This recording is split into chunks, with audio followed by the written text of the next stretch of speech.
So guys, what if Naruto was Burden of God in DxD High School movie? Bambutsu Sozo, the creation of all things, the pinnacle of ninjutsu, the very same technique that the Sage of Six Paths used to create the 9 Biju. It involved giving form to imagination to create physical forms from nothing through the application of yin chakra, then breathing life into the forms by infusing them with the essence of yang chakra, the penultimate combination of yin and yang chakra. Everyone believed God to be a sole entity, everyone, regardless of which faction they were from. It was an unspoken, unanimous assumption that the Father of Angels and Ruler of Heaven was one person. Nobody, not even the angels themselves, had ever entertained the idea that God was really two people. After all, nobody alive, not even Michael, had seen God's face. They had only heard God's words. Nobody except the first beings God created in this new world.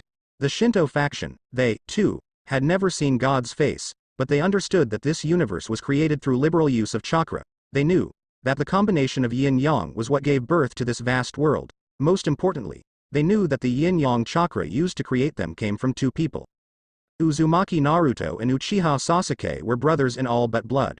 Naruto led Konohagakure as its Hokage, while Sasuke protected their people from beyond the village walls as its shadow Hokage.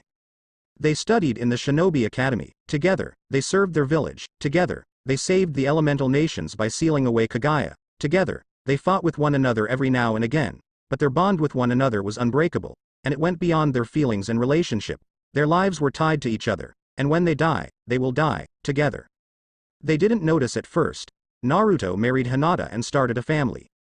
While Sasuke did the same with Sakura, it wasn't until Tsunade had passed away and their children were approaching adulthood that the two realized they hadn't aged a day since Hagoromo imparted them with his powers.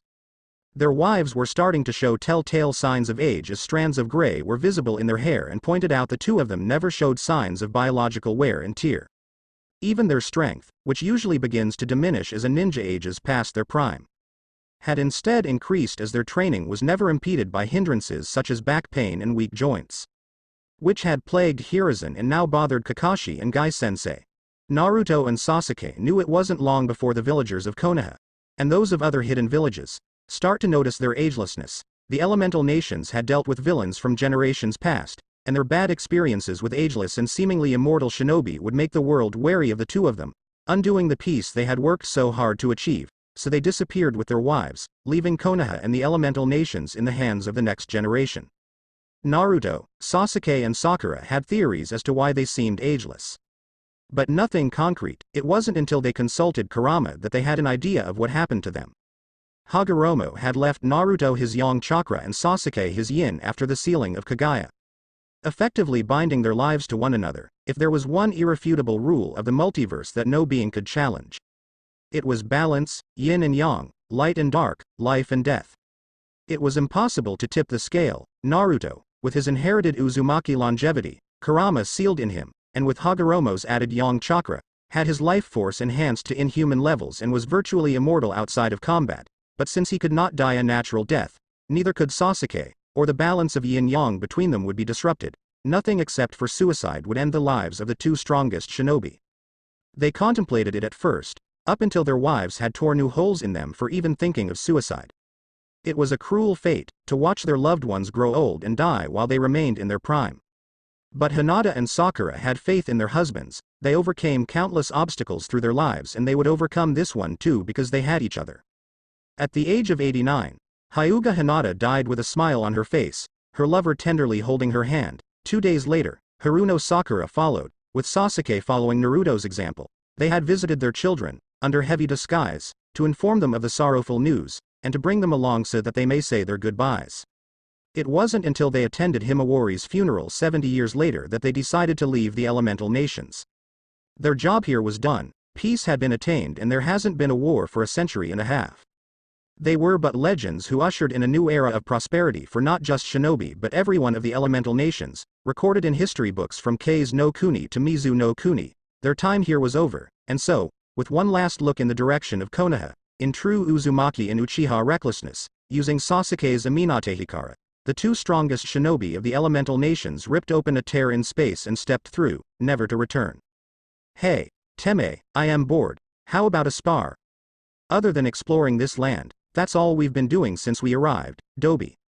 Will you drop that name already? It's been what, 700 years.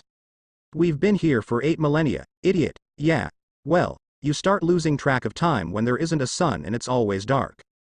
It can't be helped. We've tried jumping dimensions, but it just brings us to another part of this land. It's like this land has its own energy that draws in other energy. Wherever this is, it must be a crossroad of sorts that exists between dimensions. Like a dimensional gap? Sort of, I guess.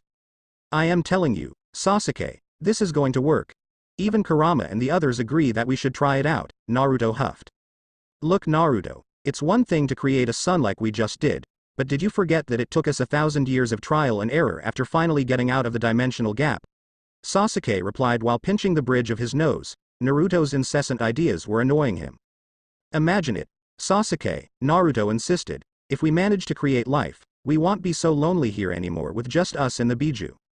Sasuke sighed. There was no changing Naruto once he made up his mind. He should know since Naruto spent years convincing him to return to his home village. He relented. This will take us a long time. Longer than creating the sun. We need to make a planet to live on. We need to make sure that it's habitable. Ha! Naruto snorted. This will be easy as stealing a scroll from Hokage Jiji. Let's do it, Sasuke. Raising his right palm, Naruto focused his abundant yang chakra while Sasuke did the same to his left palm. They cried out in unison. Inyutan. Bambutsu Sozo, Yin-Yang release, creation of all things. They may have pumped too much chakra into the technique and gone overboard with their attempt at creating a fully habitable planet from scratch. Instead, a huge explosion of yin and yang energy, not chakra, rippled through the dimension and beyond, coalescing into pockets and clouds that slowly drifted and expanded across the void. Years from now, this accidental just-you overload would be known as the Big Bang. Over time, these pools of yin-yang energy would combine and start to take shape and become stars and planets, forming the universe, as the yin-yang energy drifted through the dimensional gap. The inherent energy existing in the gap mixed with Naruto and Sasuke's yin-yang energy, eventually giving birth to two of the most powerful creatures that will ever exist. Ophis and Trihexa. Yet, the yin-yang energy was so abundant it spread into dimensions beyond the gap, in a dimension where there was more yin than yang due to the disruption of the dimensional gap. The underworld was formed. Similarly, the opposite happened and established heaven in a dimension with more yang energy. But all of this happened over many years, with Naruto and Sasuke not even aware of it happening at first. Maybe they were sentimental towards the first object they created since entering this dimension. But Naruto and Sasuke decided to terraform a planet close to the original sun they created. It took a few thousand years, but the planet Naruto and Sasuke created was finally habitable by Sasuke's standards. With the help of the Bijus and liberal use of different elements, Naruto shaped the land and seas of this new planet that he called Eden. He flourished the land with flora through Mokuton, filled oceans with Suiton, raised mountains with Doton, summoned clouds with Raiden, and built the atmosphere with Futon. It was the single most irresponsible use of chakra Sasuke had seen in his long life. Don't you think it's a bit problematic to have one gigantic landmass? Sasuke questioned. It impedes biodiversity. Relax, Naruto chuckled. Did you forget how we formed this gigantic floating rock with Chibaku Tensei, planetary devastation? The crust of Eden isn't one single shell, it shifts. Over time, it'll separate the land mass into continents. Sasuke stared at Naruto for a full minute, unable to believe what just came out of Naruto's mouth. You actually thought this out. Guess you finally learned how to use your brain after 10,000 years of being around me. Asshole, idiot, emo, loser. Some things just don't change no matter how much time passes. Naruto couldn't believe what he had just heard. Come again? He asked incredulously. Sasuke gave him the stink eye. I said, he repeated, I want to try giving life to our jutsu. Naruto, unable to wrap his head around the idea of giving sentience to a technique, deadpanned at Sasuke. And how do you suppose we do that? He challenged. Unfurling a long scroll, Sasuke laid the now ancient parchment on the earth of Eden. The scroll was intricate, a far cry from the scroll Naruto swallowed to unlock the seal which kept Kurama at bay. The inscriptions were bordered by red bands, and in the center of the markings was the Uchiha clan crest. Having read a lot of them, Naruto could recognize a forbidden technique just by glancing at various markings along the scroll. To his surprise, he recognized the technique from the scroll, having seen it in action himself. This is Izanagi and Izanami, how they were invented, how to perform them, and the costs of using the two techniques. Correct. I need you to flood the scroll with yang energy. Naruto was confused. Wouldn't that just bring the scroll to life? Theoretically, that is what would happen if you infused life essence into an inanimate object. I may be able to perform the techniques using the scroll as a medium, without having to sacrifice my eyes since it is flooded with yang energy. We give sentience to the jutsu and create a body for it. And then we seal the living jutsu within the body. Naruto finished Sasuke's theory. He nodded, it might just work.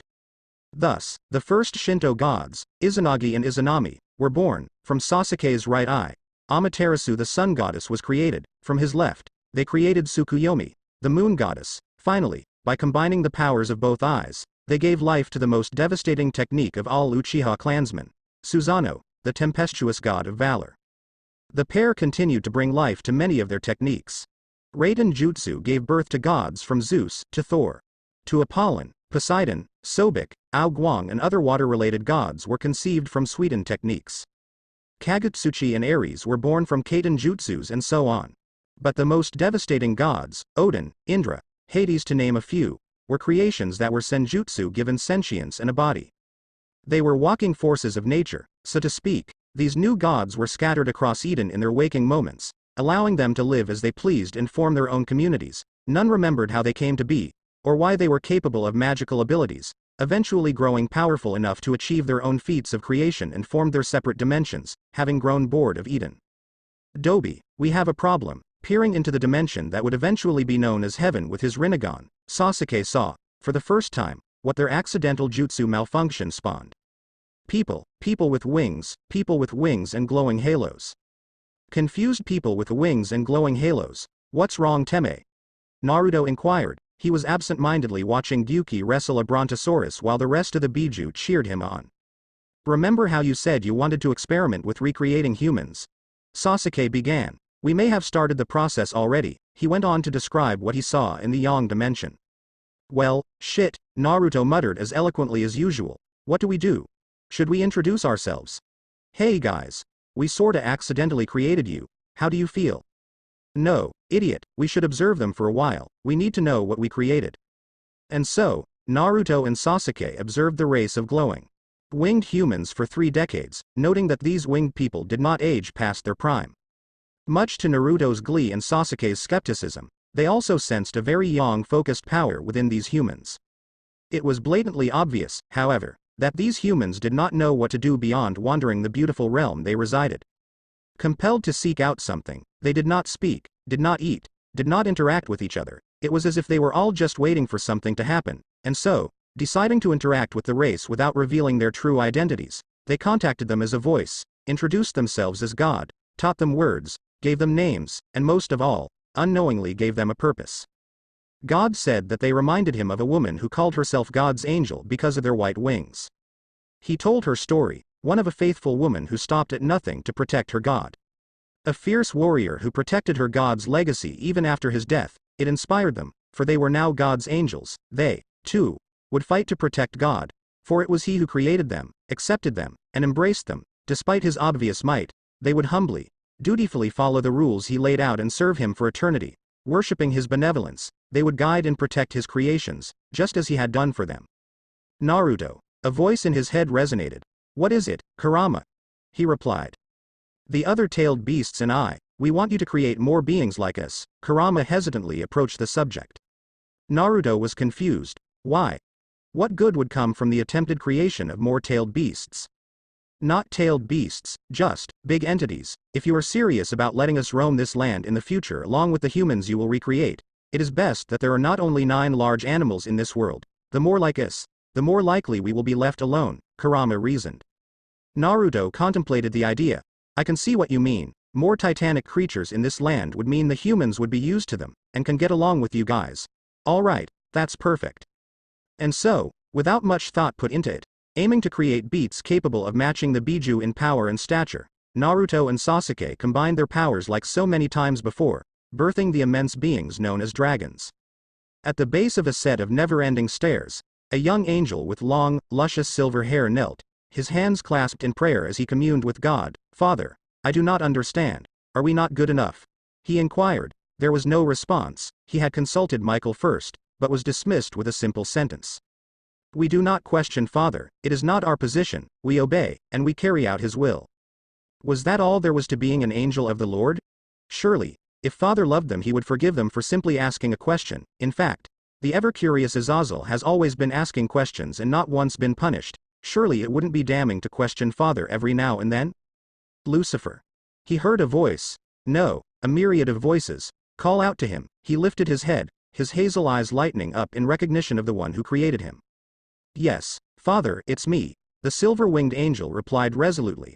I wish to gain insight on your actions regarding the creation of humans. He hesitated, testing the word on his tongue, carefully masking what little insecurities he carried within him ever since God announced his next project. Why must you create more? Are we, your angels, not good enough for you? Lucifer questioned his Lord. In Lucifer's eyes, humans held no distinguishable difference from the apes his father created before even angels were born. They grew fur on their limbs, ate with their bare hands, and, most of all, were grounded. Child, are you jealous of Adam and Lilith? Lucifer snorted. Angels don't feel jealousy. It is a sin. I am merely curious. We are superior to humans in every way. Why are they needed?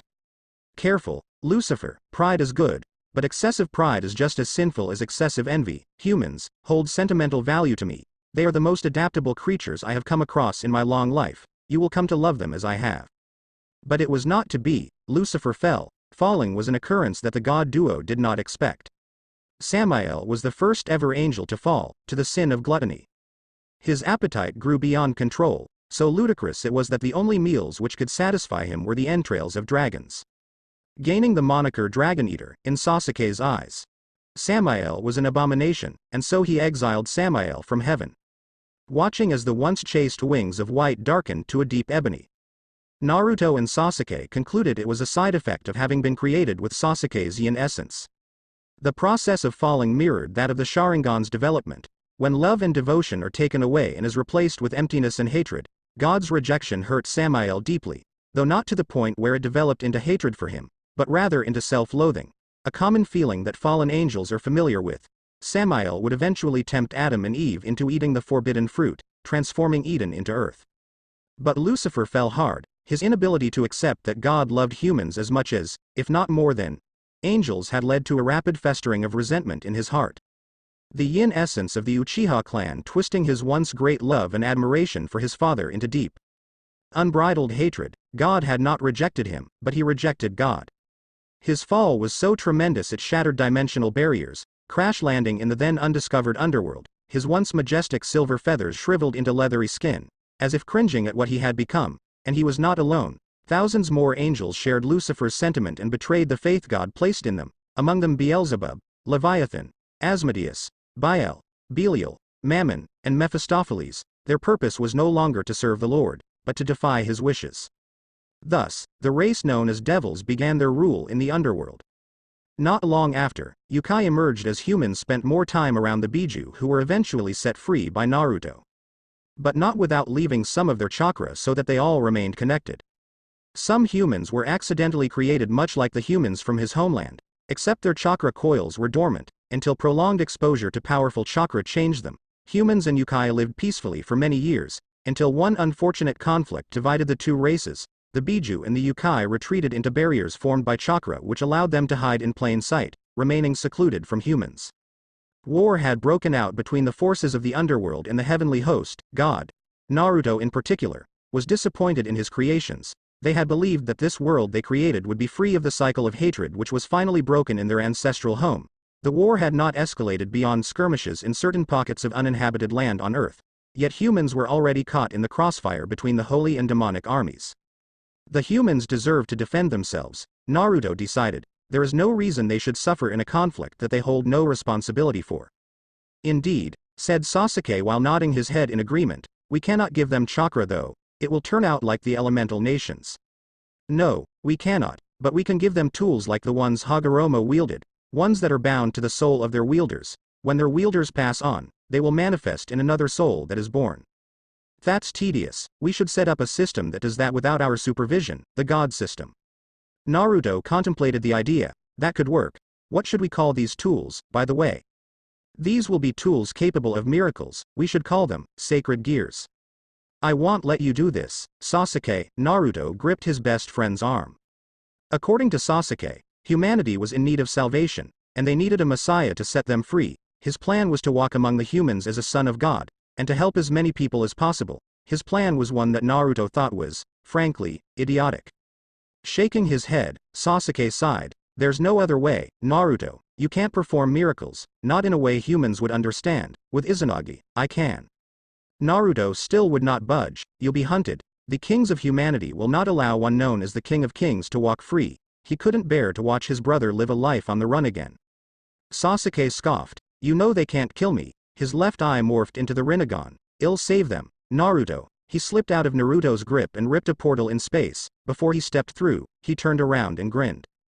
Believe it. This is it. Sasuke thought to himself. He laid limp, nails jammed through his hands, keeping him suspended on a cross. A crucifixion. Truly, Romans are barbaric. He had allowed the Romans to capture, torture, and beat him, all for the sake of humanity's salvation. He had to die. At least, he had to make the humans believe he died. He had been crucified for hours, waiting for the moment to fake his death. Do you think he's really dead? A group of centurions whispered among themselves. One centurion stepped away from the group, hesitantly approaching Sasuke, who hung lifelessly. His helmet obscured most of his face, hiding his features from the world. But Sasuke would not mistake the verdant eyes of the man blessed with the most powerful sacred gear he and Naruto had created. The Longinus, the holy lance, capable of slaying gods, imbued with the powers of Naruto's truth-seeking balls. It was the most powerful sacred gear not because it was the most destructive, but because its capacity for growth and evolution was unmatched by any other gear. Depending on its wielder, the Longinus would respond to their will and grow more powerful over time. Indeed, this unnamed centurion had slain many enemies of the Roman Empire with the spear. It tasted the blood of Greece, of Egypt, and now, it would pierce one of its creators. His knuckles clenched the lance, hesitantly raised it, before plunging the tip into the center of Sasuke's chest. Naruto, I can't let you die. You must take up the mantle of God to protect all that we've created. I've been with you for countless years, and no one is better suited to look after our worlds. Izanagi. Before he drew his final breath, Sasuke sealed himself in the Yin seal within the Holy Lance. As a result, the Longinus developed its own form of Izanagi, aptly named Truth Idea. Withdrawing the spear, the centurion released a breath he didn't realize he held. The emptiness in the onyx eyes of the man who hung crucified all but confirmed one thing. Jesus Christ was dead. Naruto sat alone in a forest clearing, staring into the campfire which burned endlessly. It had been centuries since the death of Jesus, and subsequently Sasuke sealing himself within the Longinus. He had always thought death would claim them both. Now, however, he was truly immortal, as Sasuke could no longer be killed. Yet, it felt like his best friend had died and left him alone to clean up this desperate, aching world that they had created together. It was unfair. Sasuke had left him with the responsibility of God, to carry the mantle of the Lord, and to usher all races to peace. It was hard enough when it was just humans back in the elemental nations. The cycle of hatred lasted generations, passed down from Indra and Asura to Naruto and Sasuke. How long will it take to break the cycle of hatred between humans, angels, devils, fallen, yokai, vampires, dragons, gods, Buddhas, Arg? I can't even keep track of all the races on this world, not to mention the other pocket worlds that the different pantheons have created themselves. It was inevitable that Naruto would have to deal with the world's problems himself. Having seen conflict in the elemental nations play out, he had little faith that this world would find peace without his intervention. He would eventually have to reveal himself. But for now, he was tired. He wanted to rest. Stopping Lucifer and the Satans from harnessing Trihexus powers and sealing the beast away took a lot from even him. Without the Biju, he had to rely on the Longinus to combat 4 ultimate-class devils while holding Trihexa at bay. To say the 4 Satans were surprised that God themselves, himself, had descended to stop their nefarious plan was an understatement. To say they were surprised God looked not a day older than 21 was an even bigger understatement. While Naruto could handle the Satans without much effort, it was holding back a beast whose power rivaled that of the Jubi which made the battle so much more difficult. In the end, Naruto had killed the 4 devils and sealed the beast away before other entities could join the battle. When the leaders of the biblical factions arrived at the battlefield, all that was left was scorched earth, the bodies of the 4 Satans. The Longinus still lodged in Lucifer's heart, and a strange headband with metal tied to the Holy Lance. Everyone knew that God reclaimed the spear after the death of the Roman centurion. With no other body around and his weapon left behind, the supernatural world made the grave assumption that God had perished in battle.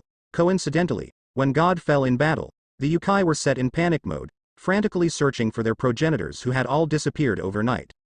Michael secured the Longinus and brought it back to heaven. His heart heavy and grieving for the loss of his father and brothers, Zekrom Baal transported the bodies of the Satans back to the underworld for burial, and Azazel walked away, head held low, feeling of the pressure of sorrow deep within his chest, clenching the headband. The three parties had agreed that the death of God was a matter to be kept under wraps, as it would bring chaos if other factions and humans were to find out the Lord was dead. They couldn't be more wrong. A hand slammed a glass on the bar top. The whiskey swirling from the force of impact, the hand gripping it was unblemished and flawless. Despite the fights and years its owner has experienced. The forearm it attached to was tattooed with foreign inscriptions and runes of power that no one in Victorian England understood. The man dressed head to toe in black, his hate which sat atop a head of unkempt blonde hair, his simple button-up shirt, his form-fitting trousers, and his shining leather shoes, draped on his stool, however, was a burnt orange waistcoat and tie. It was an eccentric color that only the most eccentric man in history would don. But damn did he make orange look sexy. London was an eccentric city anyway. No one batted an eyelid at him. He sat, unnoticed, eyeing his next target for the night. That was, until a mountain of a man with black hair and violet eyes clamped down on his shoulder. He was dressed ornately, far too luxurious to be a man who frequented the seedy bars of London's underbelly.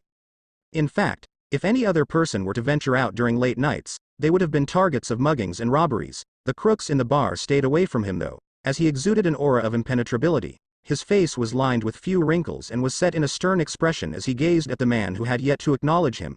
Zekrom Baal signaled the barkeep with a single raised eyebrow and ordered a glass of whiskey himself. Naruto sighed as Zekrom pulled the chair out next to his and sat down, the chair audibly groaning from the weight it was suddenly supporting. What do you want?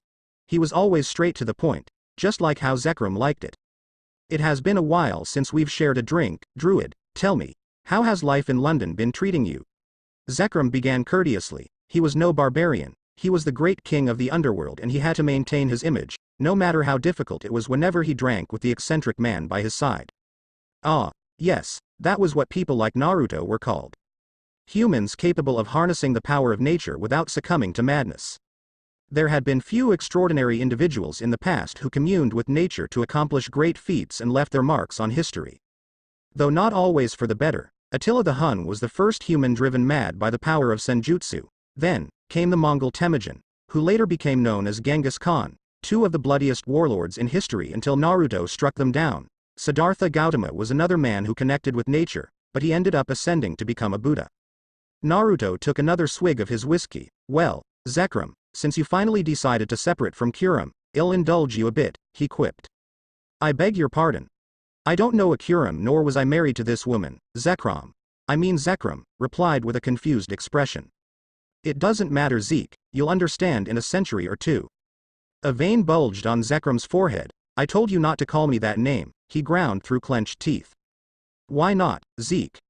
Zekrom was beginning to lose his composure. It's a cute name. I am the great king of the underworld, I am not cute. Zekrom was seething at this point. Ya hear that, Jimmy? He's the great king of the underworld, Naruto addressed the barkeep. Sure did, Jack, and I bet you're the bravest captain of the 7 seas. Enough.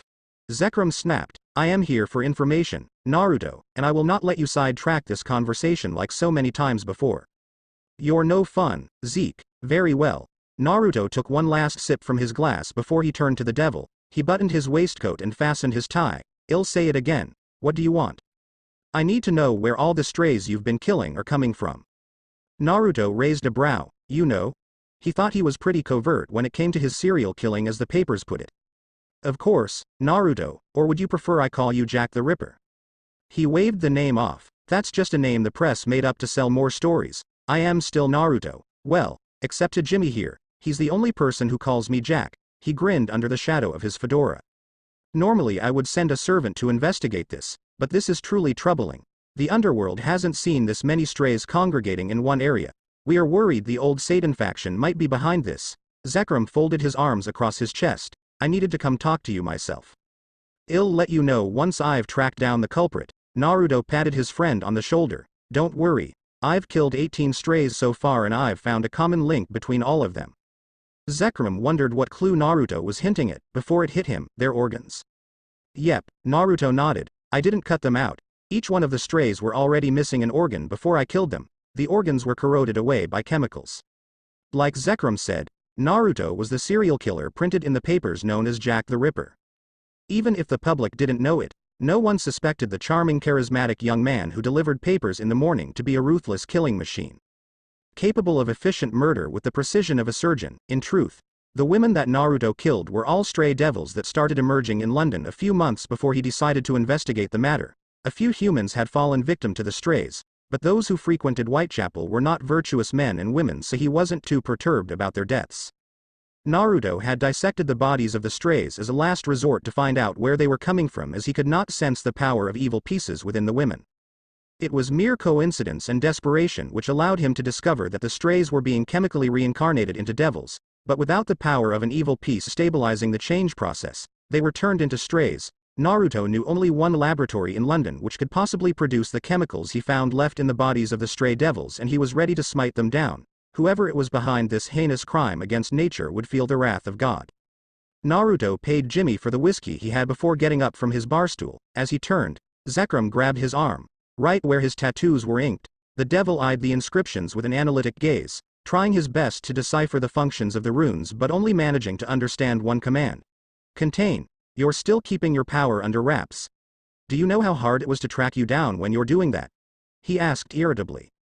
Nodding, Naruto's hat shadowed his eyes. I have my reasons. With that, he turned and walked towards the exit of the bar.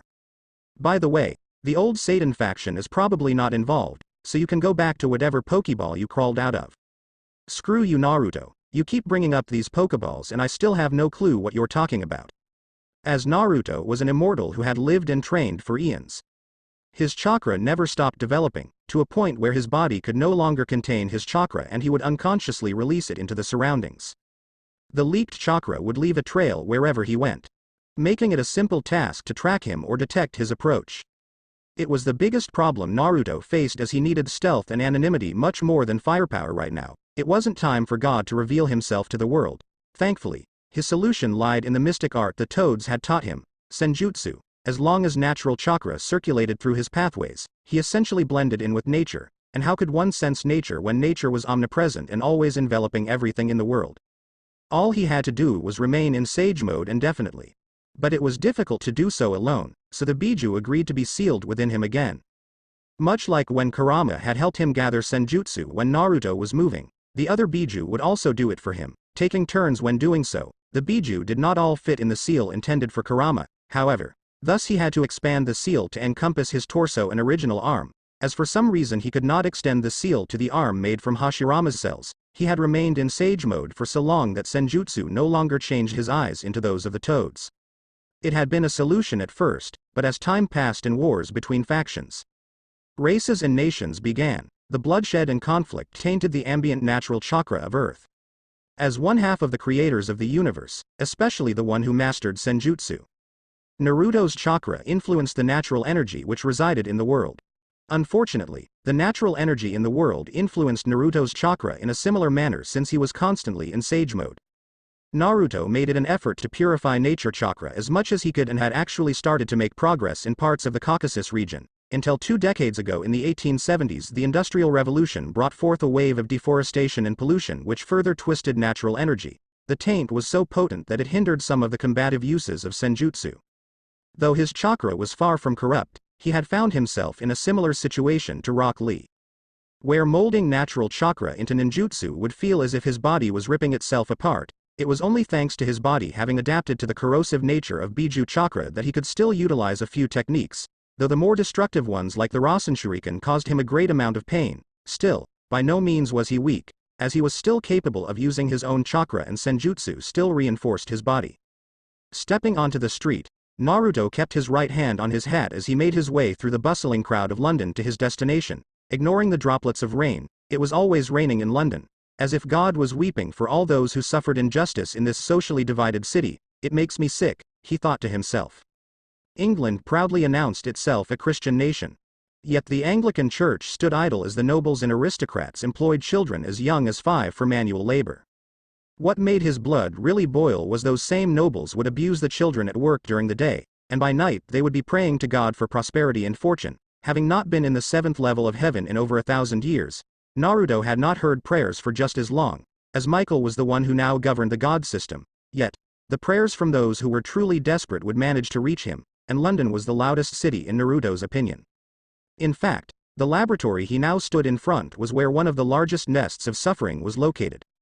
Naruto fought back the urge to regurgitate his whiskey and dinner as his ability to sense negative emotions went haywire from the amount of despair centered in this building. It was a plain, unassuming two-story complex built with gray bricks, with no windows and only one entrance. Breaking in was impossible, but Naruto was seriously contemplating just blasting the wretched place to smithereens.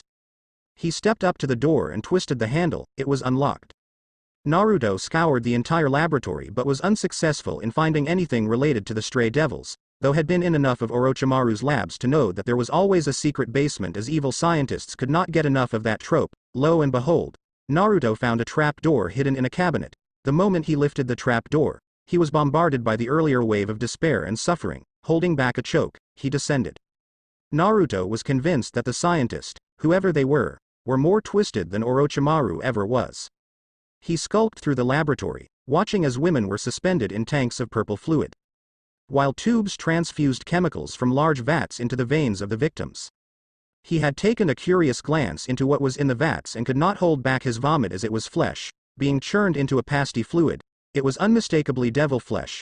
This scientist was mincing devils and grafting them straight into humans. Naruto, unable to process the barbaric experiments, shut his mind down and simply stalked onward, with only one goal in mind: kill the bastard who could come up with something so twisted.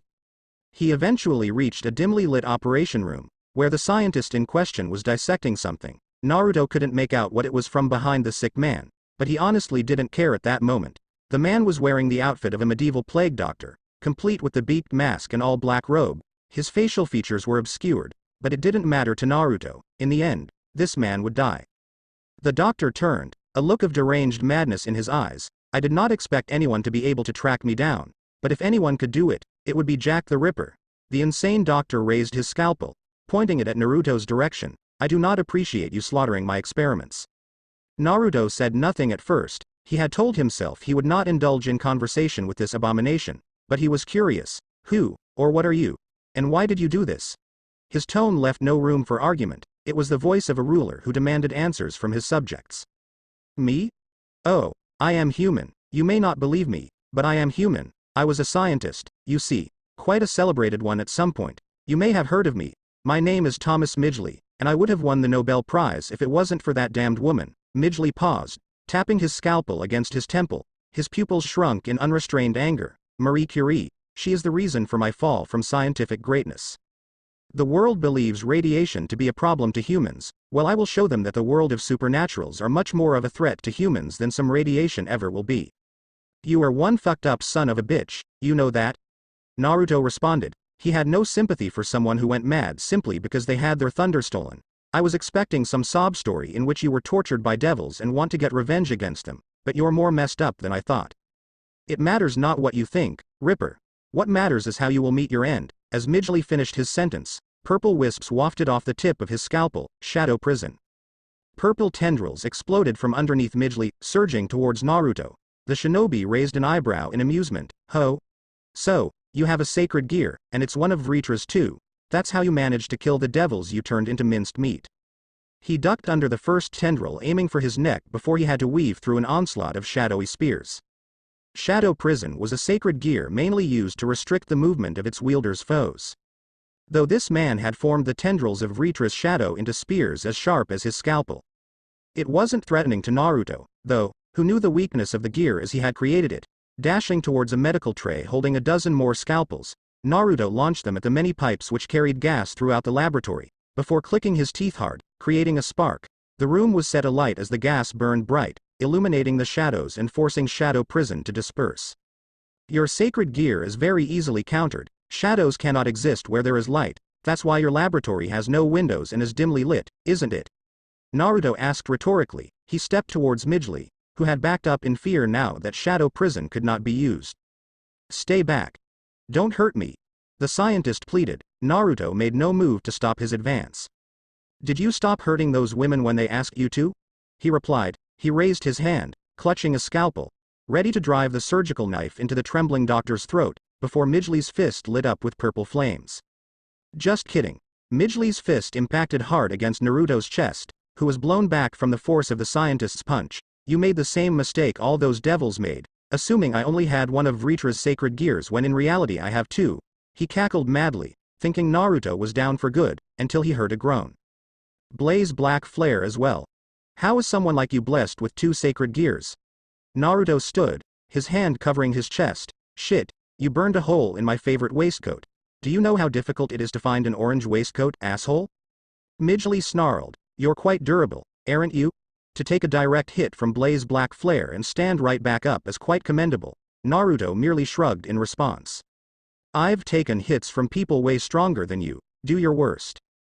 Blaze black flare engulfed Midgley's form, a flaming revenant intent on killing his opponent and exposing the supernatural to humans. I plan on doing a lot more than my worst. The mad scientist closed the distance between them in an instant. Surprising Naruto, who had not expected such speed from a scientist, Midgley's flaming fist veered towards Naruto's cheek, forcing the shinobi to bend backwards. He had dodged the strike but still felt the heat from Midgley's flames and even had soot on his nose. Why Sasuke thought it would be a good idea to give some dragon's enten, blaze release, was a mystery to him. His leg lashed out in retaliation, kicking Midgley away from him but burning his leather shoes in the process. Oh, for fuck's sake, I am gonna have to drop by Kingsman tailoring later on, Naruto lamented on the loss of his shoes. Midgley recovered from the kick, his flames having protected him from most of the impact. He gathered Blaze black flare in one hand before slinging a wave of purple flames in Naruto's direction, with no room to evade the tsunami of toned-down Amaterasu. Naruto bit his thumb and swiped the blood across one of the inscriptions on his arm. Midgley could not see what Naruto drew from the seal, but 1 second he was convinced his opponent would be reduced to ashes, and the next his flames had been split in half, crashing harmlessly next to both sides of Naruto. In his opponent's left hand was a simple kunai, Naruto's favorite tool. Unperturbed by his enemy now wielding a blade, Midgley once again flooded the operation room with Blaze black flare, only for Naruto to cut the flames apart. Midgley choked, unable to fathom that a tiny dagger could cut through the flames of Ritra the prison dragon. That blade is capable of cutting through my flames? Is it a sacred gear? The scientist asked. Naruto chuckled in response.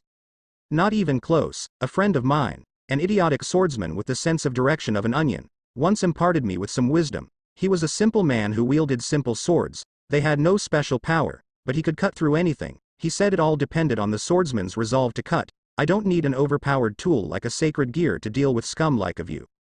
Naruto gripped his kunai hard and swiped the space in front of him. In a split second, he unleashed his resolve to cut down his opponent and sliced through Midgley and the basement they were in. He watched as Blaze black flare receded back into its wielder, before two purple orbs emerged from the dead scientist and soared through the ceiling.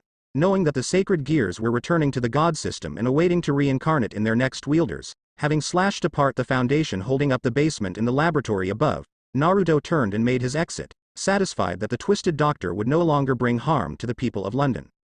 A glint caught his eye before he could leave, an unexplored part of the basement which Naruto missed earlier. It was a wooden crib with the name Thomas engraved on it. There, in the crib, laid an infant who slept soundly through the rumblings of a collapsing building. With no time to spare, Naruto snatched the baby and made a swift escape from the cave-in. He emerged back onto the streets of London as the laboratory sunk into its foundation. He looked down at the tiny human being in his arms. Children should not bear punishment for the sins of their parents. This baby is innocent, but he could not care for a child. His lifestyle was nomadic, not suited for raising an infant. He had no choice but to leave the child in an orphanage. Do you know if the child has a name, sir? The orphanage mother had asked him. He remembered the name carved onto the crib in the basement. Thomas Midgley Jr. He would come to regret letting the child live. Zekrom sighed as he enjoyed the soothing waters of the bathhouse. It had been a long time since he had the opportunity of a vacation to get away from his duties as the great king of the underworld. But this fiasco which Naruto found himself wrapped up in was the perfect excuse for a quick getaway from the paperwork which hounded him for centuries. It was perfect and relaxing. Man, the bathhouses sure know how to ease a month's worries, ain't that right, Zeke? Yes, it really does cleanse my soul. HRK. Naruto. How did you get in here? And stop calling me Zeke. Zekrom's momentary peace and tranquility was interrupted. He recoiled as he found Naruto sitting on his right, a look of bliss on the shinobi's face as the waters soothed his aching muscles from the fight with Midgley. As Zekrom moved away from Naruto, he bumped into another unexpected guest behind him. You should relax and enjoy the waters, Zeke. It feels almost as good as a massage from Mona Lisa. The man to Zekrom's left let out a perverted giggle. He had black hair with blonde bangs and a goatee. Azazel, not you too. Zekrom's outburst sent some water surging out of the bath they were in. What are you doing here, you perverted good-for-nothing fallen? Azazel winced, feigning an expression of hurt. Come on, Zeke, that's no way to talk to an old buddy. Stop calling me Zeke. Man, Zeke, you really need to pull that stick out your ass, said Naruto. Azazel agreed wholeheartedly. Yeah, Zeke, if you like, I could give you something else to shove up your ass. I guarantee it feels a lot better than a stick. Azazel held up one fist with his pinky finger stretched, the other hand forming a hole with his index and thumb. He proceeded to put his pinky finger through the hole and repeated the action while wriggling his eyebrows suggestively. Zekrom went red as he erupted. Get out. The both of you. Naruto recounted what had happened between him and Midgley to the two supernatural leaders. Long story short, we fought. I killed him. Azazel and Zekrom both sweat dropped at the way Naruto made the long story very short. Zekrom wanted to confirm his biggest worry. You're sure the old Satan faction are unrelated to his incident? Naruto shook his head negative. Nope, not at all. This guy went mad because of some jealousy issues towards one of Azazel's associates. At this, the fallen leader perked up. Your lab partner, Marie Curie. Ah, we were much more than just lab partners. Naruto, have you ever had sex in a radioactive room? Azazel said while blushing with a perverted grin. Both Naruto and Zekrom audibly groaned, having forgotten how sex-crazed the Governor-General of Grigori was. What? Just because I get laid more than you two? Azazel fired. The two went red in the face. Fuck you, Azazel. Just because I am not a horndog like you doesn't mean I don't get laid. Naruto shot back. Zekrom, on the other hand, looked embarrassed. He coughed into his fist, trying his best to keep his composure in front of these two idiots. It is true that I have not had sexual relations for years. Naruto and Azazel turned to Zekrom. Both managed to last half a second before bursting out laughing at the age-old devil. Bahahahaha. No wonder you're always so wound up, Zeke. Azazel cried while he slapped Naruto's back. Naruto guffawed at the Great King as well. Oh man. So you don't have a stick up your ass? That comment made them laugh twice as hard and Zekrom thrice as red. He roared in anger. My wife is bedridden. It would be inappropriate to have sexual relations while she is recovering from a disease fatal to devils. At that, the two stopped laughing, and actually looked somewhat apologetic for laughing at the devil. Zekrom calmed himself as the laughter died. If that is all, then I need to speak to Naruto in private regarding devil matters. His words were directed towards the fallen leader, who had done nothing but antagonize the two since he showed up. Azazel shrugged in response, leaving in a swirl of black feathers after bumping fists with Naruto. What did you need to talk about? Naruto asked the Bael Patriarch. Zekrom leaned back into his chair, looking like a weight had been lifted off his shoulders. The new Satans have been elected. This, Naruto was interested in hearing. So who besides Ajuka was picked? Ah, let me guess, Searzex. Even though he's goofy at times, there's no way the devils won't pick him since his power is on par with Ajuka's if not stronger. I have no clue who the other two are though. You are correct. Searzex was elected the new Lucifer, while Ajuka was elected Beelzebub. Hearing those names brought back memories from 1,000 years ago, and Naruto saw himself standing over the dead bodies of 4 of his creations whom he once loved. He shook himself back to focus as Zekrom continued. Seraphal Citri was elected as the next Leviathan, leaving the position of Asmodeus to Falbium Glacia Labilas. Naruto deadpanned at Zekrom. Those two nut jobs, seriously. Do the devil elders expect Ajuka to do all the paperwork? At this, Zekrom started chuckling, until it got louder and louder and he was full on laughing madly. It matters not. Do you know what this means, Naruto? It means I am free from the burdens of paperwork. Naruto smiled, glad that his friend was free from burdens, even if he wasn't free from his own yet. Come. Let us celebrate my freedom, and drink till we forget how old we are. He'd deal with peace later. For now, he'd rather indulge in his friend's suggestion. Contrary to popular belief, the underworld was not much different from Earth. Bar the fact that the sky is purple and that there were no oceans. Only large lakes. Had always thought Lucifer didn't lose much when he fell from heaven. If anything, the rebellious devil had gained an entire circle of hell to himself and his race.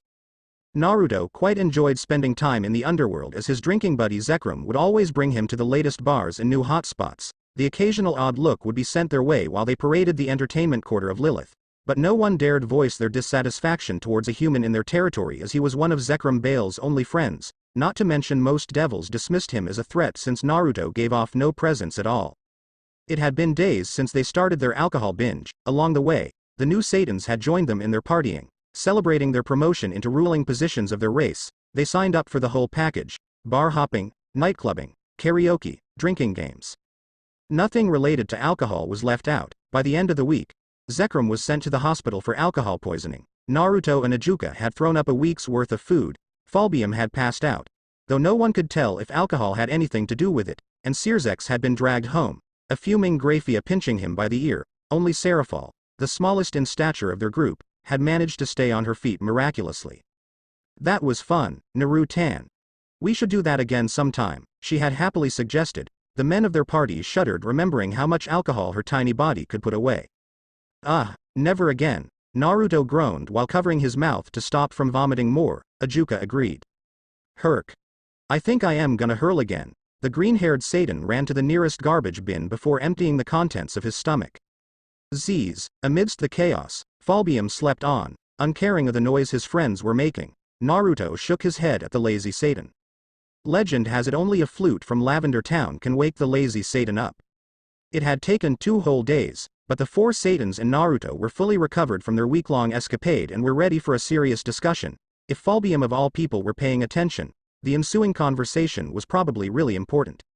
Naruto, you are one of, if not the most powerful druid and sage alive. We need your wisdom on an issue which has recently come to our attention, Sirzex began. A large number of devils are reporting that their dreams are plagued by a beast of titanic proportions which matches the description of an apocalyptic dragon from the Bible. Would you happen to know about this beast? Naruto tapped his chin in deep thought while the 4 leaders of the underworld awaited his answer. Nope, never heard of it. It truly surprised him too, as he and Sasuke had never created anything to do with dreams since neither were knowledgeable on the subject. Sure, he had lived a long time, but Naruto had spent most of that time goofing around like the knucklehead ninja he was, with the knowledge of something that he didn't create existing. Naruto's heart swelled with excitement. Do you guys know if only devils see it, or do other races see the beast in their dreams too? He asked. So far, only devils have seen it. The number of devils who have seen this beast, which are redheads, is also abnormally higher than devils with other hair colors. Ajuka read from his notes. Hey? Have you seen it, Sirzex? The Crimson Satan looked white as a sheet. Actually, it roared at me in my dream. I almost wet the bed. Graphia had to comfort me for a while after I woke up. Naruto had to commend the man for always being able to tell embarrassing stories about himself without hesitation or shame. So what will you do, Naruto? Asked Serafal. She had yet to see the beast in her dreams. This is interesting, really interesting, Naruto exclaimed. I want to meet it.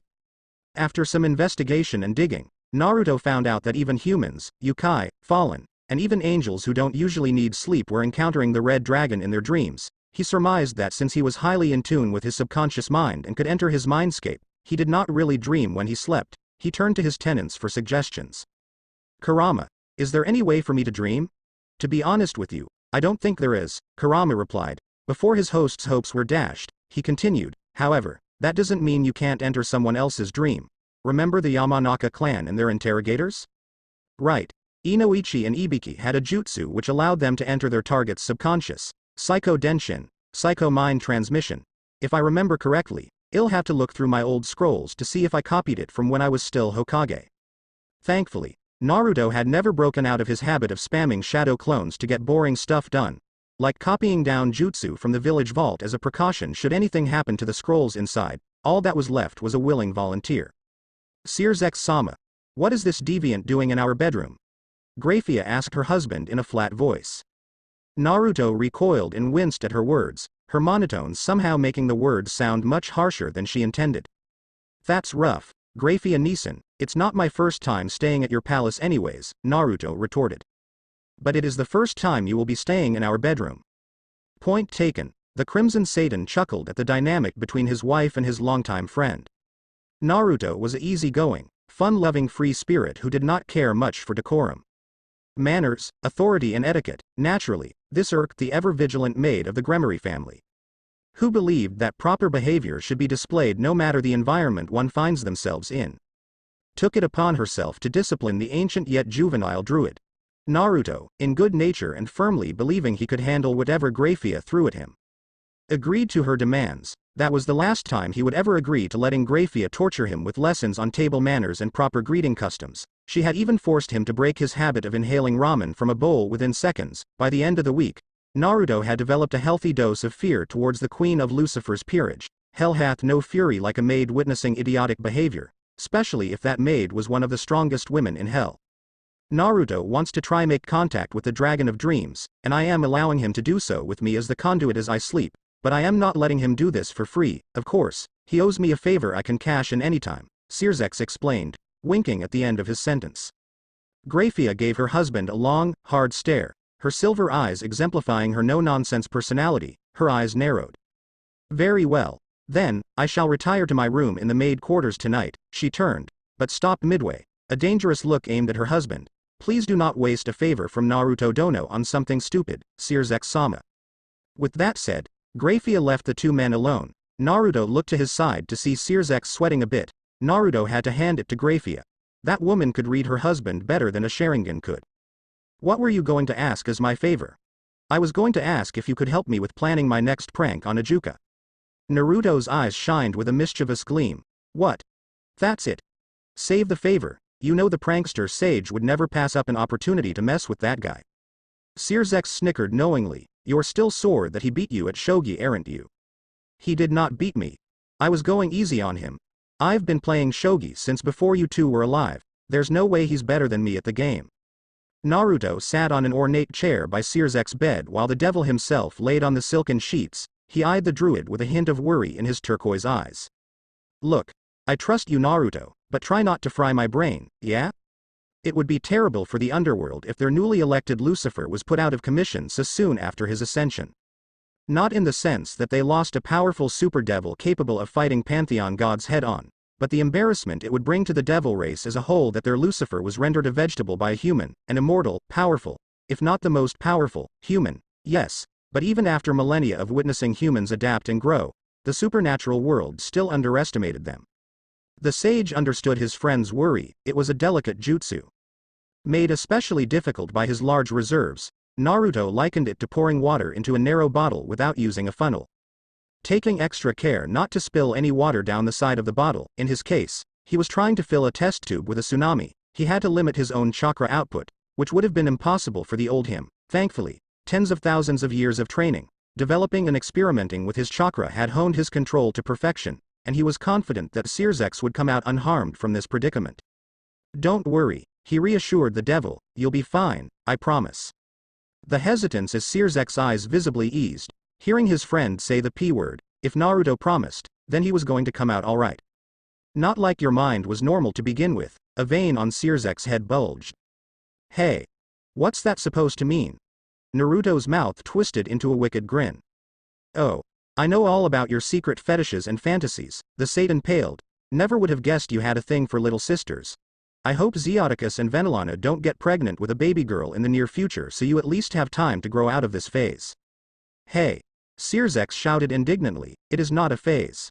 The Lucifer slammed his palm across his lips, not meaning to let that slip, but the knowing smirk and condescending look on Naruto's face sealed his fate. He groaned. Don't let Graphia know. I am afraid it's too late. How do you think I found out? The devil froze. He was staring into blank space, eyes unmoving. His mind had shut down and broke. Shit. That was just a joke. Now I am gonna have to repair his mind with psychodenshin as well. Oh well, worth it. Naruto took a deep breath, focusing intently on the internal environment of his body, molding his chakra into inten. He willed the chakra to travel to his right hand, forming a shell around it. With one last look at the unconscious Satan, Naruto placed his palm on the devil's forehead and dove into the mind of Sirzex Lucifer. Naruto had been wandering the mindscape of Sirzex for what felt like hours. Though he couldn't really tell how much time has elapsed since time passes differently in the subconscious mind. The Crimson Satan's subconscious took the form of a wasteland.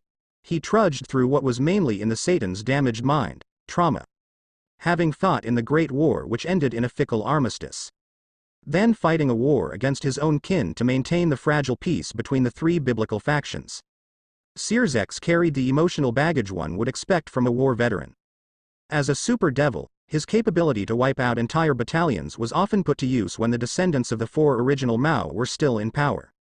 Thus most of his trauma was associated with guilt and remorse for all the lives he had taken. Still, he was the heir of the Gremory family, until he was elected Lucifer after the Civil War. Both roles implored that he maintained an aura of strength and authority. It was stressful to always keep up that front, so in an attempt to mitigate his own distress, Sears X adopted a goofy persona which his friends did not think would help. Much to their surprise, Sears X's mental health slowly improved as he recovered from the post-war trauma, but it still took someone as strong as him centuries to do so. He had not gotten over his feelings, but rather had come to terms with them, and accepted that they were a part of him as much as his laid-back nature now was. Ajuka on the other hand had instead compartmentalized his guilt.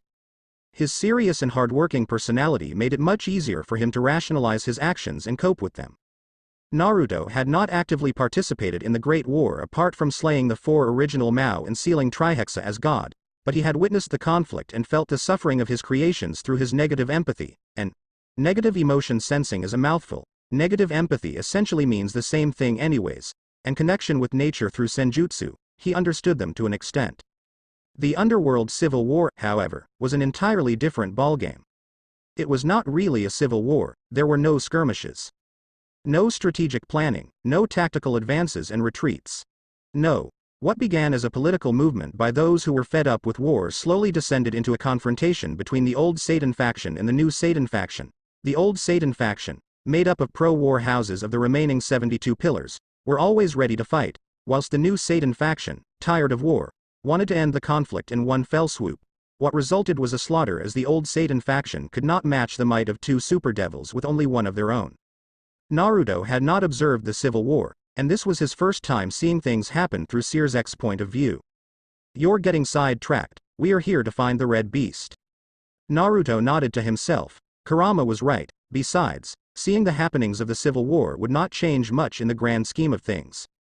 How wrong that would turn out to be. Naruto continued on, searching for the section of Sears X's mind which was responsible for dreams. It didn't take long, or maybe it did, for him to stumble upon a heavy mist in the wasteland which seemed to radiate an unknown source of power. The closer Naruto got, the more that power source began to resemble that of one he was familiar with, dragons. The mist surrounded him now, obscuring his view of the environment, but the silhouette of a dragon trudging through the wasteland was unmistakable. Naruto's heartbeat started to quicken in anticipation of what was to come. A dragon that he had not created. What would he be like? How strong would it be? "I think we're going to have a great fight coming up, Kurama," he mentally yelled with excitement. The fox shared his sentiment. "I hope so, Naruto, but if he's like the elder dragons we might need to be careful," the Biju replied to his partner. Naruto was having none of it, however, and took off bounding. Unable to contain his childish excitement any longer, he crouched low, palms on the ground, before pushing off with all four limbs, leaping through the mist and crashing straight into the dragon's nostril. "Yow wwwch. Watch where you're going, dude, or it'll give you a piece of my mind." A booming voice resounded in the wasteland. The dragon sneezed, ejecting Naruto from his snout and onto the ground of the wasteland. The sneeze was so loud it dispersed the surrounding mist, blown away by the breath of the colossal beast. It was just as the Satans had described, a massive red dragon bigger than even Diedrich. It wasn't the biggest dragon Naruto had seen, but it was a dragon Naruto didn't create, and that was impressive. "I am covered in dragon snot. Yuck, come to think of it, I wonder how Diedrich is doing ever since being sealed in the boosted gear." He reminisced the time he and Sasuke had created the sacred gears. Naruto stood, brushing and shaking the mucus off him. He peered up at the gigantic beast. It was at least 100 meters in length and wingspan and had a wickedly sharp horn on its snout. Naruto shuddered, thinking that he was almost skewered alive by that thing. It wouldn't kill him, but it would have hurt like a bitch. Its scales were a deep dark red, the shade of blood, while the dragon's underbelly was mostly beige. It peered right back at Naruto, a defiant look in its yellow reptilian eyes. "What are you staring at, huh?" the dragon asked rudely. Naruto scratched his head. "Well, there's nothing else around here worth staring at." "Quit staring at me. It's annoying," was the response he earned. Uncaring of the dragon's complaints, Naruto shrugged. He came to see the dragon. He wasn't just going to turn and leave because the beast demanded it. "I came to meet you. My name is Naruto. Do you have a name?" The dragon took a deep breath, his chest swelling. He stood on his hind legs, raised both his arms, before curling his forearms towards his head, flexing his biceps at the puny human. I am the dragon of dreams, and the dragon of dragons. I am the mighty great red dragon, great red. It bellowed its introduction at Naruto. Tremble before my might, puny human. Naruto clapped, applauding the dragon. He could appreciate a dramatic introduction every now and then, and actually did it himself sometimes. So, your name is Great Red? And you say you're the dragon of dreams? He asked for clarity. The now named Great Red nodded. He would humor the human's questions as he clearly worshipped the Great Red if his applause was anything to go by. I exist in the dreams of all creatures, and the dreams of all fuels my power. I am invincible. The dragon flexed again, this time posing on his side and forcing his triceps to swell. Ah, I get it now, Naruto thought to himself. Great Red existed because of the dreams of everyone. The dragon meant it not just in the sense of the images the mind conjures while one sleeps, but also the dreams and aspirations of all creatures. That was why Naruto did not dream, because he doesn't have any aspirations, had already achieved his goal of becoming Hokage of Konoha and bringing peace to the shinobi world. In this world, he was just messing around and having fun procrastinating aimlessly. He ultimately needed to bring peace to his world, too, but he was immortal, and he had all the time in the world to bring peace. It wasn't an aspiration as it was something he knew he would accomplish one day. Dreams and aspirations were powerful driving forces, enough that they were extensions of people's willpower. A spiritual energy, just like yin chakra, Kurama realized. Great Red was born from the spiritual energy released by humans, devils, angels, and even pantheon gods over thousands of years. As almost all of creation had dreams and aspirations of their own, it was also the reason why Great Red currently only existed within dreams. He might just be as invincible as he says he is, contemplated Naruto. He didn't get much longer to ponder his thoughts however, as he had to blur away from where he was standing to dodge an unexpectedly fast claw. Oh. You're fast, and I can sense that you're strong. The dragon was pleased. He liked to fight strong opponents, which was why he liked to appear in the dreams of strong people. He also liked the color red, which was why he liked to appear in the dreams of redheads. Great Red was a simple dragon. You can sense me? Naruto was genuinely surprised. Great Red grinned while nodding at him. You aren't connected to nature when you dive into someone else's mind. If you had done this while Searsex was awake, he would be able to sense your power as well, Kurama informed him. Well, let's give him a fight head. Remember, partner, since I am not limited by senjutsu in here, we can go wild, wake up the rest of the crew. Kurama grinned in anticipation, rallying his Biju siblings, and all ready to synchronize their chakra with Naruto's. Great Red gathered his breath, before unleashing a monstrous roar, sending a wall of force careening in his opponent's direction. Before the shock wave struck Naruto, his form lit up brightly, engulfed in golden flames. The pupils in his eyes morphed into a cross, and 9 pitch-black orbs swirled into existence behind him, gathering all of his Gudadama, truth-seekers, truth-seeking orbs. He flattened the one remaining large orb to shield himself from Great Red's attack. Glancing behind him when the onslaught of force had passed, he grinned in excitement as he found that the ground that wasn't directly behind him had been crushed by the force, and that was just Great Red roaring. The truth-seeker returned to its original orb shape, before Naruto held it above his palm, readying his counterattack. Rasen Shuriken and their variants are out of the question since they're overkill, but we can still give him a taste of our might with a regular Bijudama. Let's let him have it, guys. The tailed beasts aided Naruto, the head of Kurama's chakra avatar emerging from the ground, enveloping their host. The fox avatar opened its maw, infusing the truth-seeking orb with positive and negative chakra. The ratio is 8-2, came the voice of Gyuki. I got it. Not wanting to be outdone by Naruto, Great Red gathered and condensed magic in his throat, with their respective attacks primed and ready to fire. The two combatants let loose tremendous battle cries and unleashed their power. The fox head roared, sending out a wave of yellow chakra surging at Great Red, while the dragon howled and launched a bright crimson beam in retaliation. The two attacks met, before Searzek's dream was engulfed in blinding white light. Panting from exhaustion, Naruto, his back firmly stuck to the ground, looked to his side, where Great Red lied on his front unmoving.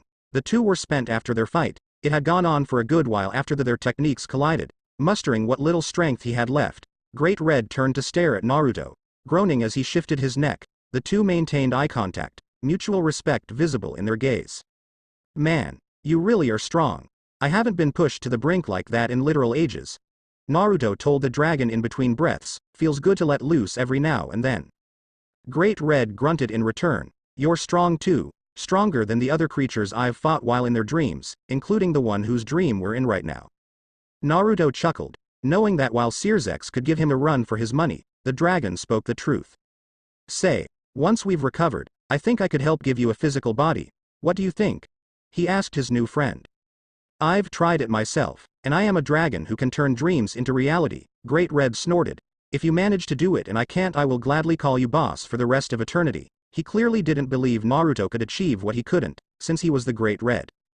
Naruto snickered, knowing that Great Red would be calling him boss by the end of the day. He had already devised a way to give the dream dragon a physical body. Once Naruto and Great Red recovered from the fight, the shinobi proceeded to pull out a brush and ink from the pockets of his trousers. When asked how those items fit in his pants, Naruto merely told the dragon it was a family secret. Fuinjutsu was Naruto's substitute after Sasuke had sealed himself within the Longinus. Naruto could still use Bambutsu Sozo to create small objects in life, but he could not do so on the scale that the 6 paths Yang Seal and Yin Seal in combination could. However, Naruto could seal some Yin chakra for storage, and over time, if needed, he could use the stored Yin chakra to create something big. As if the 6 paths Yin Seal was being used, it was how he created new sacred gears in secret, but more on that later. Since Great Red was an existence based entirely on spiritual energy, Naruto didn't need to use any Yin chakra to create a physical body for Great Red. What he needed Fuinjutsu for in this case was to draw a massive Hiraishin Shiki which would transport Great Red into the dimensional gap while infusing his form with physical energy simultaneously, and so, Naruto put brush to ground and began drawing the seal while Great Red watched with muted curiosity. Dropping his brush, Naruto wiped some non-existent sweat off his forehead in a dramatic gesture. The preparations are done, all you need to do is step into the middle of this circle. Not really one to think things through, Great Red stepped into the circle, uncaring if it was some elaborate trap by Naruto. Besides, he believed that his newly made friend would not do that. They fought and gained an understanding for each other through trading fists. As the dragon stood in the middle of the just used Shiki, Naruto bit his thumb and began weaving through a barrage of hand seals. Ending on Tatsu, dragon, and slammed his right hand on the edge of the massive seal. The seal immediately began imbuing Great Red with physical energy drawn from Naruto's Yang Seal, making the dragon's eyes widen as he could feel himself start to gain a physical body. The seal was acting so quick that when the dragon turned to Naruto, he didn't manage to say anything in response, but he had seen Naruto wink and heard the sage's words. Next time you see me you have to call me boss, remember that, was the cheery words his boss told him before the seal transported him out of the dreamscape and into the dimensional gap, leaving Naruto alone in Searsex's dream. Well then, I could use some ramen after that ordeal. He couldn't shake the feeling that had forgotten something very important about sending Great Red to the dimensional gap, but if he forgot then it probably wasn't important anyway. 1 minute, she was enjoying her silence in solitude, the next, it was shattered by a massive celebratory shout. Woohoo! Fuck yeah! The feeling of real wind as I fly, ha ha ha ha! I love you, boss! For the first time since she was born, Ophis started to develop emotions, and the first one she found herself feeling was irritation. Lifting his hand from Searsex's head, Naruto peered out the window of his friend's bedroom. The sun was up, indicating that had been in Searsex's dream the entire night. That was fine though, he had a lot of fun fighting the dragon. He was distracted from his thoughts when the devil finally stirred in his sleeping and started to wake. Sitting up, Searsex let out a loud yawn while he stretched his arms and cracked his back, sighing in content afterwards. He looked around his room and found Naruto sitting on the same chair had been in last night. He couldn't remember when he fell asleep, only managing to recall that Naruto had said something so mortifying that had passed out from hearing it, had also had a really weird dream. Good morning, how's your head feeling? Sleep well? The sage asked. The Satan nodded slowly in response, trying to remember what the dream involved. For some reason, it was hazy and difficult to recall the details, but he was vaguely sure that he watched Naruto fight the red dragon to a stalemate. Just how strong are you, Naruto? He asked out of curiosity. He knew his friend was incredibly strong for a human, but he didn't know the extent of Naruto's strength. This earned him a raised brow from the druid sitting beside him. What brought that up? Naruto asked in return. Searsex rubbed his forehead, trying to ease the headache that had settled after trying to piece his dream together. I dreamed that you fought the red dragon of dreams. You were using some bizarre power. Did that actually happen? Knowing that it very well could have since Naruto's aim was to access his dreams. No, of course not. I am just a sage or a druid or whatever you want to call me. If I was strong enough to fight a dragon, you would be able to sense my power. What nonsense are you spouting? Naruto answered with his signature kind smile. On the surface he looked calm and ready to drop bombs, but he keeps on forgetting what he wrote down. Collected. Internally he was sweating bullets that he might have blown his cover. If Searsex remembered seeing him create Great Red's physical body, he would be in trouble. Much to his hidden pleasure, Searsex dropped the subject, saying that he trusted his friend's words. He laughed, and slapped the Mao over the head, just in case, to get rid of any lingering thoughts about the dream. Unknowingly, something he said had tipped Searsex off. Despite what his wife and close friends thought, Mao Lucifer was not stupid. He trusted Naruto, which was why he dropped the subject. Despite claiming he did not fight a dragon toe-to-toe, Searsex still knew that Naruto was immensely strong, even by the standards of a druid. Even if he wasn't as strong as a dragon, he had seen the resourceful blonde man easily fight off high-class devils. Searsex should still be able to sense some of Naruto's power, but the sage gave off no presence at all. As far as he knew, Naruto did not wield any sacred gears, but his knowledge on them was second to none bar perhaps the leader of the Grigori. He knew that Naruto was old, older than even him, which was a feat not many humans alive could claim, and he realized that despite being friends with the dapper blonde for centuries, he did not know where the enigmatic ninja originated from or what his past entailed. Naruto was shrouded in mysteries, but it did not matter. He was a friend, and despite being human had never shown prejudice towards devils. He was kind, a bit lazy and procrastinated all the time, but someone you could count on when push comes to shove. He was great company and showed compassion to all, never letting race come between his bonds. Searsex smiled. Yes, it did not matter where he came from or who he was, because Naruto was as genuine as a person could get, and Searsex was 100% certain Naruto was a loving person who cherished all his friends and family. He loved everyone, just like God. The Satan giggled. He couldn't picture the lazy bastard who loved fooling around as God.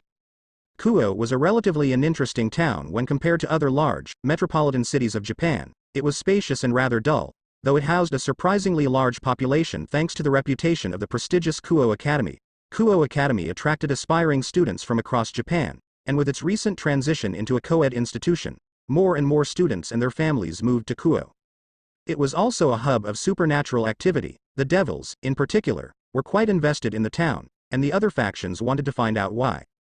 Rias Gremory found herself in a predicament. She was cornered, with no visible outs. Her mind raced a mile an hour, trying to come up with a strategy to help her out of the dire situation she was in.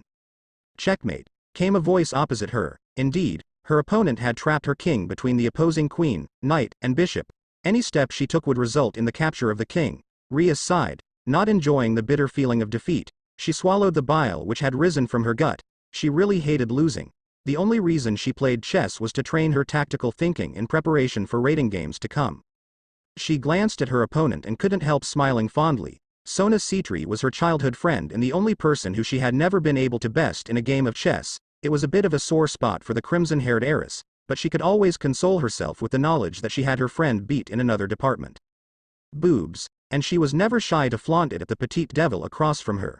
Rias folded her arms underneath her breasts, emphasizing their size and fullness. She caught a slight twitch in Sona's facial expression and knew her actions were annoying her fellow heiress.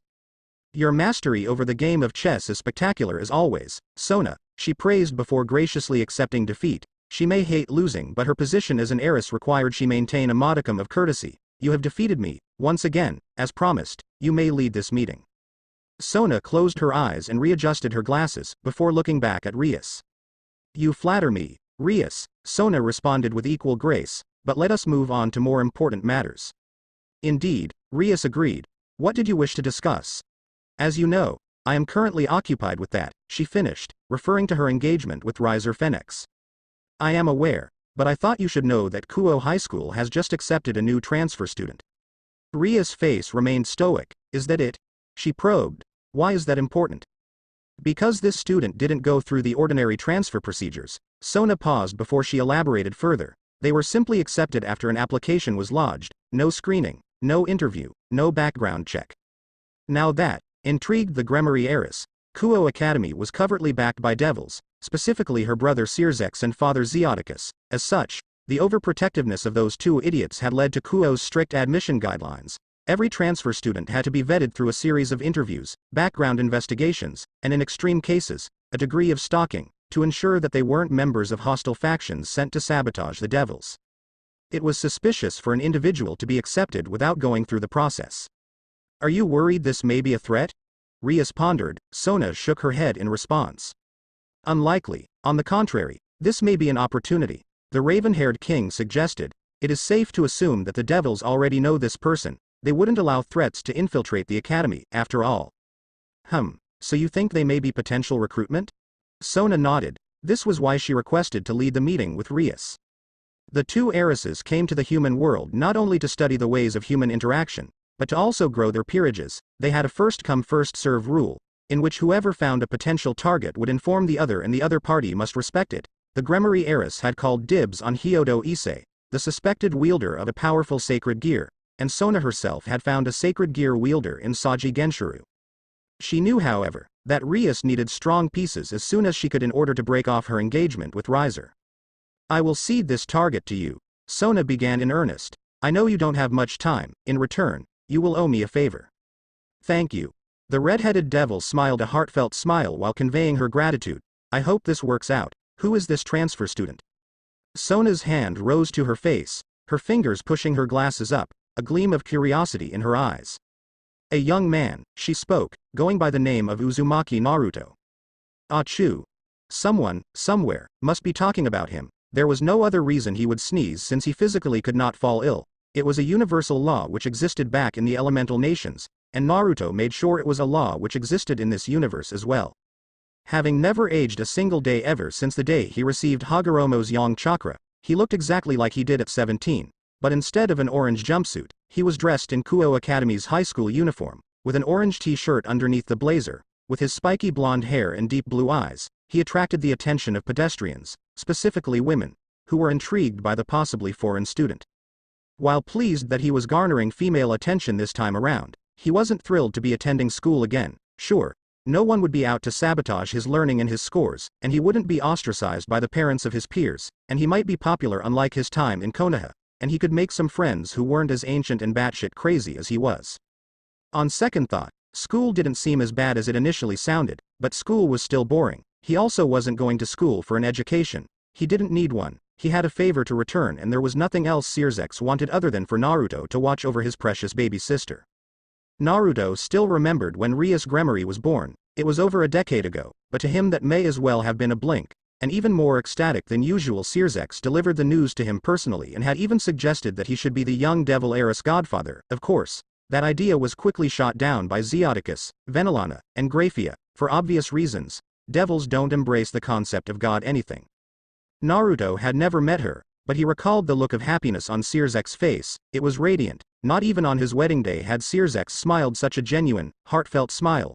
Naruto felt kinda bad for Graphia.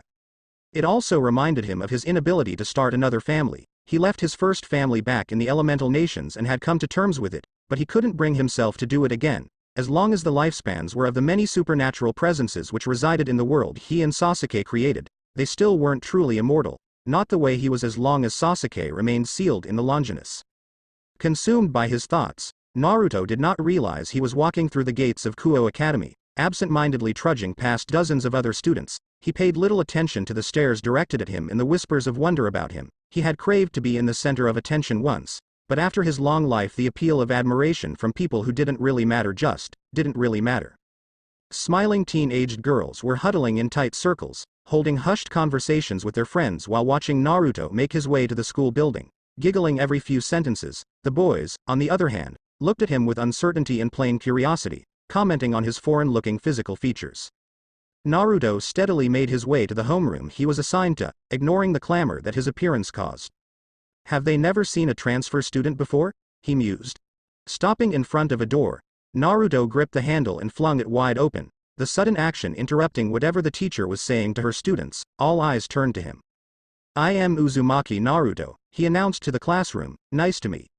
He paused, scanning the room's occupants. He knew he was put in the same class as a sacred gear wielder, but no one stood out to him. Everyone was plain. Ah, sorry. I must be in the wrong room. He smiled awkwardly, rubbing his neck. He slid the door shut mechanically before turning to walk towards the next door. Shit. That was so uncool. He mentally berated himself. He wasn't expecting a response but got one anyways. You've been alive for eons and you're still an idiot, the familiar voice of Kurama sounded in his head. Fuck off. Kurama. Naruto stopped in front of the door one room over, before knocking on the door this time. He was pretty sure he got the right classroom this time, but he didn't want to enter. Ah, that must be our transfer, Naruto heard the teacher say as his eye twitched. The voice sounded too familiar for comfort. He prepared himself for the possibility of an old enemy trying to get revenge, but nothing could have prepared him for what was to come. The door slid open and Naruto's jaw dropped. The one who opened the door was none other than Zekrom Bael, former great king of the underworld, wearing a tailored business suit in burgundy and the biggest shit-eating grin splitting his face. Zekrom grabbed Naruto and ushered the still-shocked shinobi into the room. Now, class. Zekrom began. His voice was enthusiastic and clearly amused with the entire situation. This is your new classmate. Wah, came Naruto's intelligent response. He could vaguely hear the tailed beasts laughing uproariously in his mind. Zekrom leaned in and whispered in Naruto's ear. When I heard you were going to attend school again, I just had to come and see it myself. I am going to get back at you for all the times you've teased me. He clapped the sage's back roughly, pushing him towards the students and speaking with a loud voice again. Well, introduce yourself. You. Uzumaki Naruto, was all the dumbfounded blonde could say. It was a lame introduction, but the class seemed to share Zekrom's enthusiasm, or rather the aged devil was so enthused that it was infectious and spread to his students. His cheeks were starting to burn from how long had held his wide grin, yet he just could not stop. Is your hair natural? Are you really Japanese? What are those marks on your face? You have tattoos on your arm. Are you a punk of some sort? Goo. We don't need another hot blonde guy. Questions bombarded poor Naruto, who had just recovered from the shock of seeing his friend at Kuo Academy.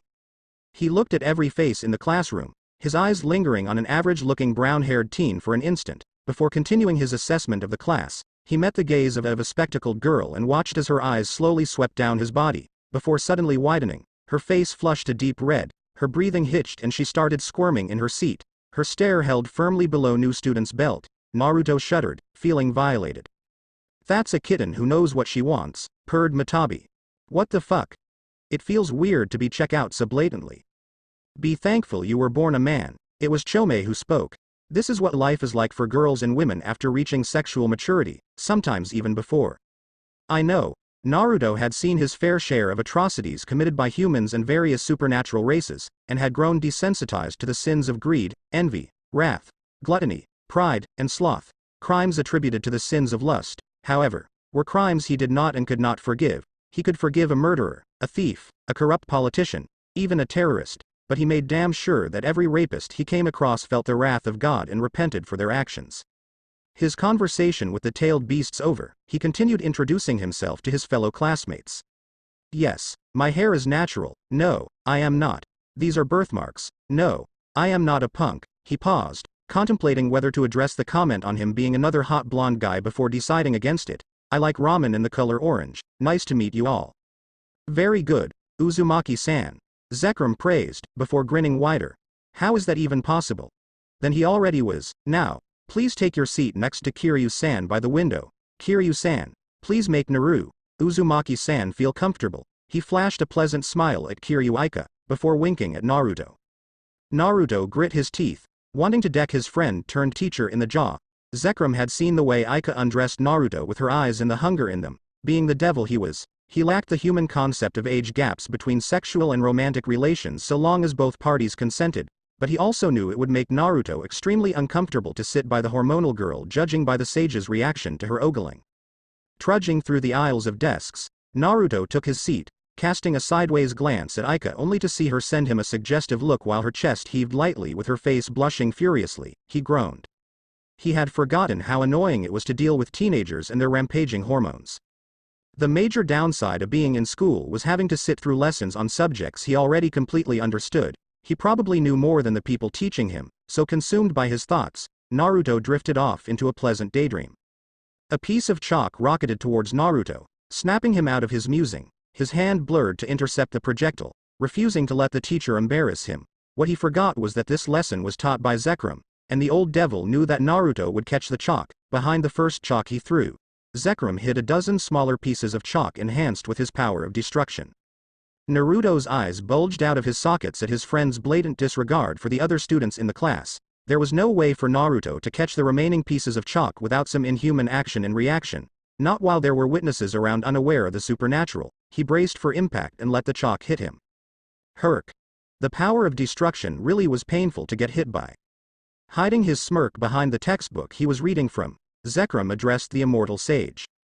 Uzumaki-san, please pay attention in class. Naruto was so going to prank Zekrom and get him back for this.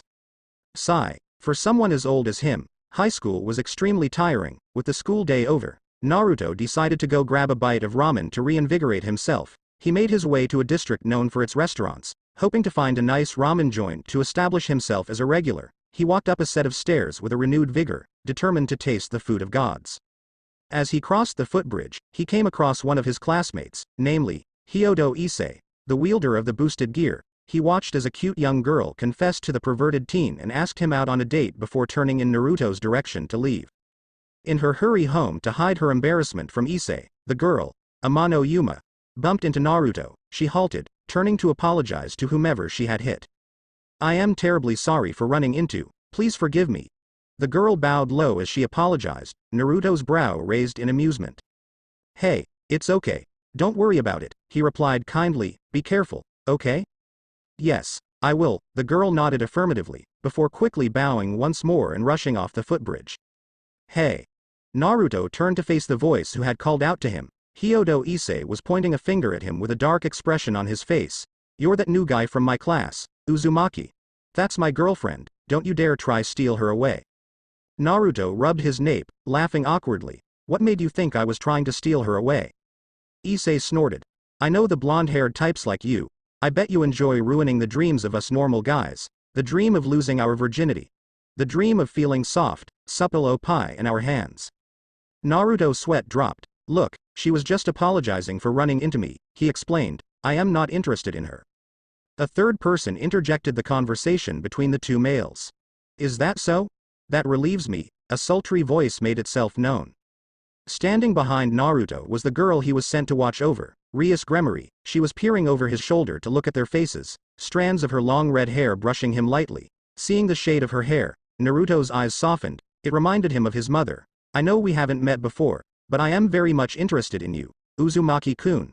The crimson-haired ruin princess smiled sweetly. My name is Rias Gremory. Would you go out with me? Thanks for watching.